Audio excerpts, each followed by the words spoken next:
When parents separate and begin to rebuild their lives, we naturally talk about healing, moving on, and starting over.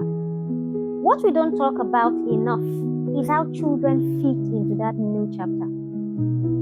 Life moves on, people remarry, new families are formed, new children may even come into the picture. And while all of that is part of life, one thing should never change, and that's the fact that the child from the previous union needs a meaningful relationship with both parents whenever it is safe and healthy. I've seen situations where both parents remarry, and before long, the child they had in their previous marriage or relationship begins to feel like a visitor in both homes. They are constantly trying to figure out where they belong. They're trying not to offend a step-parent. They're trying to adjust to new siblings. They're trying to understand new family routines. Okay, now, imagine carrying all of that as a child. I've also seen situations where one parent remarries while the other remains single. And somehow, the dynamics begin to change. The new spouse becomes uncomfortable with visits. Schedules become more difficult. Phone calls become shorter. The child starts hearing things like, "This is your home now," as though loving one family means they have to love the other less. But that's not how a child's heart works. Children don't divide love the way adults often divide relationships.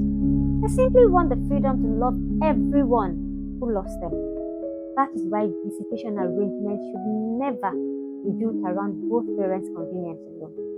They should be built around what helps the child involved feel secure, connected, and emotionally healthy. A visitation arrangement shouldn't make a child feel like they are asking permission to see their own parents. It shouldn't make them feel guilty for enjoying time with the other side of their family. And it certainly shouldn't become a tool for rewarding or punishing adults. The purpose of visitation is much deeper than spending a few hours together with your child. It's about preserving a relationship.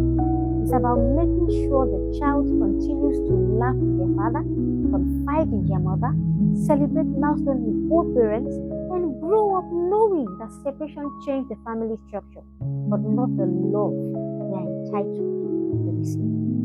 If you've remarried, your new marriage deserves respect, but your child also deserves consistency.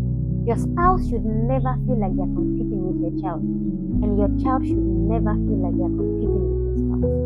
Those two relationships were never meant to compete. I'll talk more on this in my next video. They simply have different places in your life. The same is true if your child's other parent has been married. The new chapter in their life should never become the reason your child loses access to them. Children shouldn't have to end time with their own parents. They shouldn't have to fit into whatever space is left after everyone else has been considered. They should be considered from the beginning. Of course, every family is different. There are situations where visitation has to be supervised, limited, or carefully managed because of genuine safety concerns. In such cases, as I've always maintained, protecting your child always comes first. But where both parents are loving, capable, and safe, every effort should be made to preserve that child's relationship with both of them. Because years from now, the child probably won't remember every date in a visitation calendar. They'll rather remember whether they felt welcome, whether they felt like a priority, or whether they had the freedom to love both you and their other parents without carrying the weight of adult emotions. I strongly believe that fair and child-centered visitation should not be about splitting time equally. It should rather be about protecting something far more valuable than time.